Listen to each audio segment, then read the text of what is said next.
Nelson Montfort, né le 12 mars 1953 à Boulogne-Billancourt, près de Paris, est un homme dont la vie est riche en émotions, des heures de gloire à la douleur et au regret. À 72 ans, en repensant à sa vie, Nelson réalise que malgré ses nombreux succès professionnels, la fondation d'une famille et sa popularité auprès du public, son cœur est encore marqué par des cicatrices incurables. Son histoire n'est pas seulement celle d'un célèbre journaliste et commentateur sportif, mais aussi celle d'une perte, de secrets cachés et d'un amour douloureux. Nelson a grandi dans une famille de la classe moyenne de Boulogne-Billancourt, où les rues bordées d'arbres et les maisons en briques rouges créent un cadre paisible. Son père, Jacques Montfort, était ingénieur dans une entreprise de construction et lui a appris que le travail acharné et l'honnêteté étaient les clés du succès. Sa mère, Marie-Louise, était professeure de lettres et lui racontait souvent des anecdotes sur les grands écrivains et journalistes français, de Victor Hugo à Albert Camus. Dès son plus jeune âge, Nelson était fasciné par le pouvoir des mots. Il adorait écouter la radio, notamment les émissions sportives, et rêvait de devenir un jour commentateur, transmettant au public les moments forts des événements sportifs. À l'école, Nelson était un élève brillant, mais peu doué pour les études. Il aimait l'histoire et la littérature, mais sa véritable passion était le sport. Il jouait au tennis au club local et regardait régulièrement les grands tournois comme Roland-Garros à la télévision. Le week-end, il passait des heures assis devant la vieille radio du salon, écoutant les commentateurs décrire chaque match avec une excitation qui lui faisait battre le cœur. Mais son rêve d'appartenir à ce monde n'était pas soutenu par sa famille.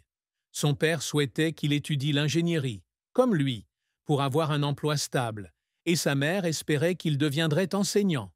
Nelson, bien qu'aspirant à la liberté, se sentait limité par ses attentes.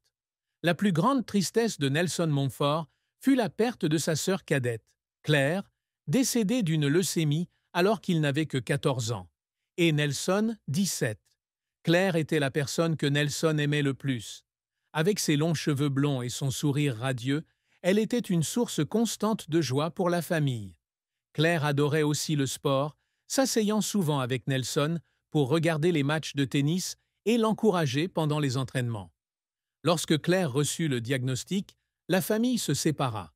Nelson passa des heures à son chevet, lui faisant la lecture et lui racontant des anecdotes sur des athlètes célèbres pour la distraire de la douleur. Mais Claire s'affaiblit de plus en plus, et un jour de l'automne 1970, elle décéda. Nelson resta silencieux à son chevet, lui tenant la main pour la dernière fois, avec l'impression qu'une partie de son cœur était morte. Il se reprochait de n'avoir pas pu faire plus pour sauver Claire, de ne pas avoir passé plus de temps avec elle lorsqu'elle était en bonne santé. Le soir suivant les funérailles, Nelson resta seul dans sa chambre, tenant le mouchoir que Claire lui avait brodé, et pleura jusqu'à l'épuisement. La douleur ne résidait pas seulement dans la perte d'un être cher, mais aussi dans la destruction d'une partie de sa jeunesse et de sa foi en la vie. La mort de Claire a changé Nelson à jamais. Il est devenu plus calme, mais aussi plus déterminé.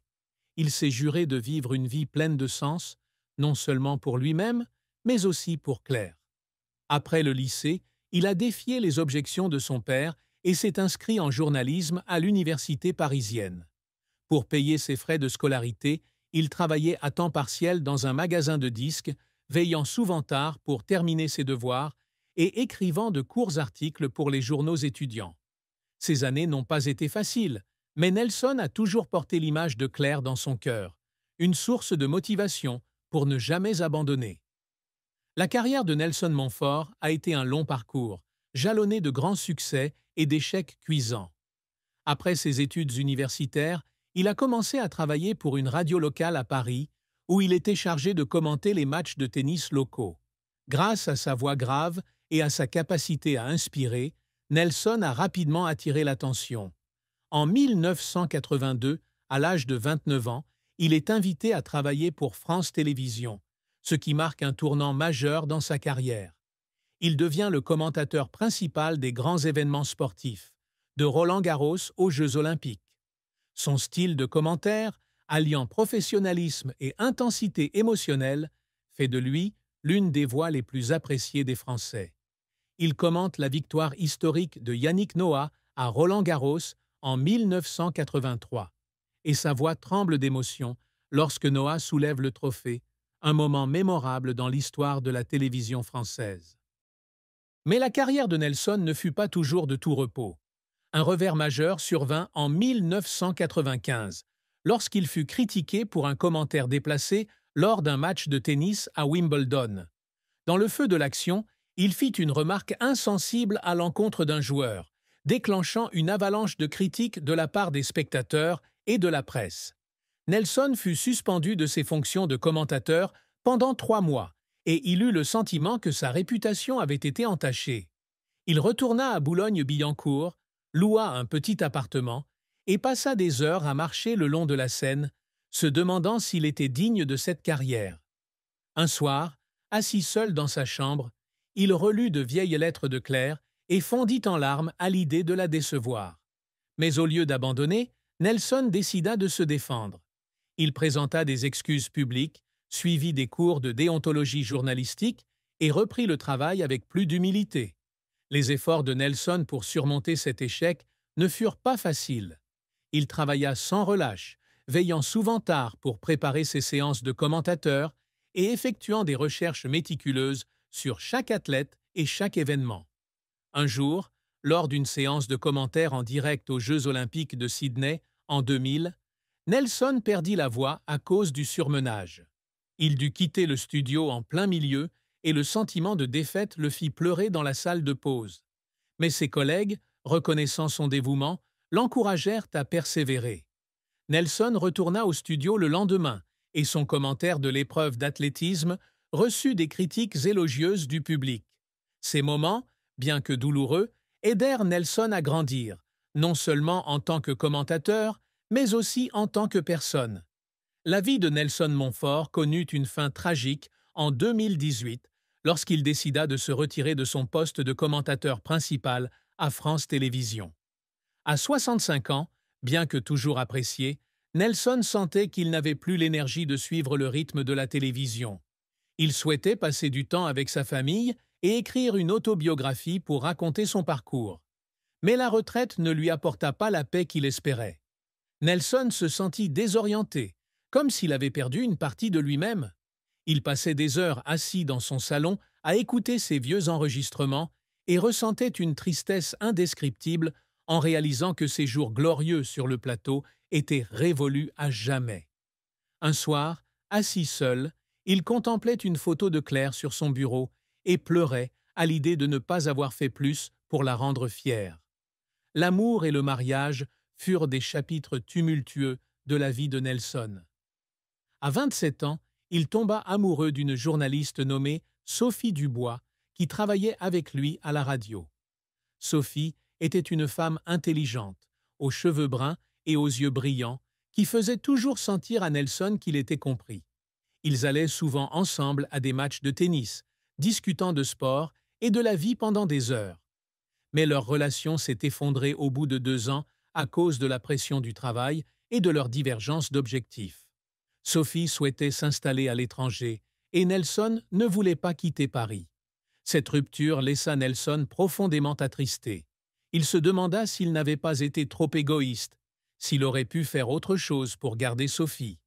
En 1985, à 32 ans, Nelson épousa Isabelle Laurent, une professeure de piano rencontrée lors d'un concert caritatif. Isabelle était une femme douce, au sourire chaleureux et passionnée de musique. Ils eurent 2 enfants, un garçon et une fille.